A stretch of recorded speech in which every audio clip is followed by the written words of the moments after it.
마지막 때 피난처 2022년 10월 4일 우리가 모여서 기도와 예배를 드리는 시간이 되기 전 25분 전에 저는 주님이 제게 말씀을 하시고 싶어 하신다는 느낌을 받았습니다. 그때 저는 어떻게 이렇게 빠르게 주님의 메시지를 들을 수 있는 거지 라고 생각했습니다.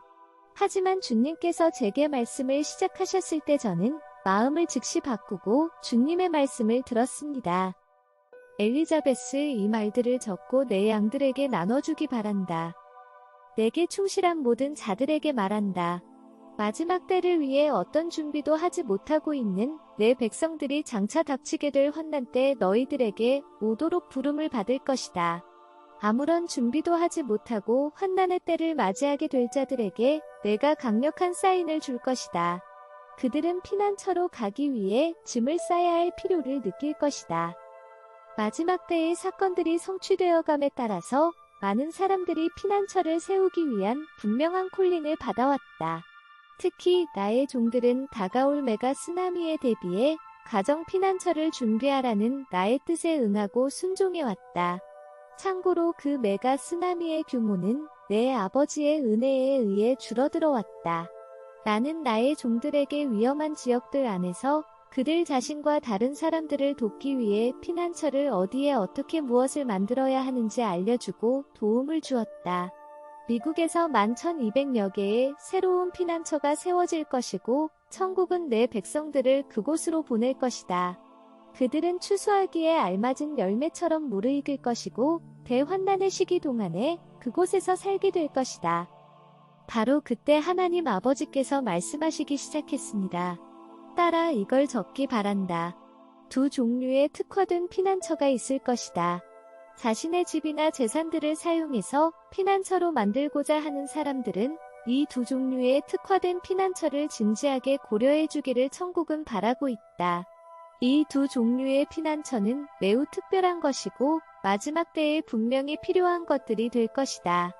너희가 만약 피난처를 세우는 것에 대해 배우자와 함께 이것저것을 배우고 경험하게 하면서 너희 마음에 어떤 특별한 이끌림이나 부담을 느낀다면 그것에 대해 기도해 주길 바란다. 아마도 그것이 너희 마음속에 넣어주는 하늘의 콜링일 수도 있기 때문이다. 첫 번째 특화된 피난처는 지금과 미래의 내 백성들을 위해 반드시 필요한 곳일 것이다. 나의 제자가 되라고 부름을 받는 젊은 남자와 여자들, 이 땅의 나의 사역자들이 되라고 부르는 콜링은 대환난 중에도 가속화될 것이다. 환난 중에 우리의 초대교회의 모습들을 가르치라고 부름을 받은 이 땅의 피난처들을 천국은 매우 활동적으로 도울 것이다. 여기서 하나님이 우리의 초대교회라고 말씀하신 우리라는 표현은 하나님 자신과 예수님과 성령님을 뜻하는 것입니다. 하늘에 먼저 온 성인들이 이 시기에 여전히 땅에서 살고 있는 사람들에게 하늘의 지혜를 가르치고 마음에 스며들도록 하는데 적극적인 역할들을 하게 될 것이다. 만약 너희의 피난처가 수도원이나 깊은 묵상을 할 수 있는 공동체 같은 것으로 형성되면서 마지막 때를 준비하고 있다면 영적인 카리스마를 위한 특별한 부르심 혹은 젊은 제자들을 훈련시키거나 뭔가를 공급하는 공동체로서의 역할을 하는 은퇴한 제자들의 그룹을 위한 특별한 부르심을 깊이 생각해 보길 권한다. 나의 택함을 받은 자녀들이여, 너희가 마지막 때에 이런 필요들을 수행할 수 있는 수단들을 소유하고 있는 사람이라면 기도하면서 피난처에 대한 생각들을 깊이 해보는 걸 시작하길 바란다. 나는 내 아들을 통해 성공으로 이끌 은혜를 베풀 것이다. 하지만 나는 내 백성들이 알겠습니다.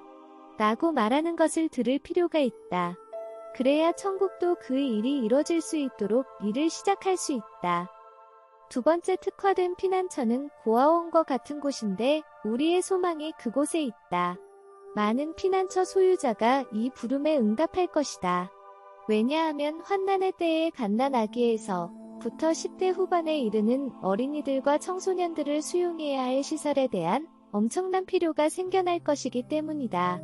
비록 그 부모나 보호자가 내 품으로 돌아오지 않아도 7살 이하의 모든 아이들은 내 거룩한 눈으로 볼 때 선량한 자들이기 때문에 그들은 구원을 받을 것이고 피난처에서 보호받으며 순교를 당하지 않게 될 것이기 때문이다. 가정 안에서 학대를 받는 아이들, 여러 종류의 트라우마를 겪는 환경에서 자란 아이들이 올 것이고 이들을 수용하기 위한 고아원 같은 시설이 엄청나게 필요할 것이다. 8살 이상에서부터 10대 후반에 이르는 아이들과 청소년을 위한 시설도 매우 많이 필요하게 될 것인데 거기서 그들은 경고나 양심의 빛과 같은 것을 경험하면서 하늘의 거울로 자기 자신을 비춰보게 되는 과정을 경험하게 될 것이다. 자신의 행동을 돌아보게 되고 좋은 것과 나쁜 것들이 표면 위로 드러나게 되고 그들 영혼의 최종적인 운명이 그들의 선택과 결과를 뒤따를 것이다. 그들은 자유의지를 가지고 그 피난처로 갈지 말지를 결정하게 될 것이다. 비록 그 부모나 보호자가 내 아들의 품으로 돌아오지 않았다고 해도 그들은 자유의지로 행동할 것이다. 이들은 사고하는 능력을 가진 연령대이기 때문에 특별한 도움이 필요하다. 심한 트라우마를 가지고 있기 때문에 너희의 위로와 사랑을 필요로 할 것이다. 내 존귀한 자녀들이여 앞으로 나아가라. 내 아들이 너희에게 부어준 능력 안에서 걸어가라. 이걸 꼭 기억하라. 모두를 사랑하기 바란다. 너희에게 해를 입힌 사람들에게 착하게 대하길 바란다. 이것이 하나님 아버지의 메시지의 끝입니다. 사랑하는 가족 여러분, 저와 형제 자는 새로운 유튜브 채널 엔드타임즈 레퓨지를 시작하려고 준비하고 있습니다. 성령님의 영감을 받은 분들이 독립된 피난처를 세우거나 가정 형태의 피난처를 세우거나 하는데 도움을 주기 위한 채널입니다. 저희도 여러 사람들의 도움을 얻어서 퇴비 만들기, 물 공급, 태양광 발전, 집을 축복하고 거룩하게 구별하기, 온실 음식 저장고 등등 아주 많습니다.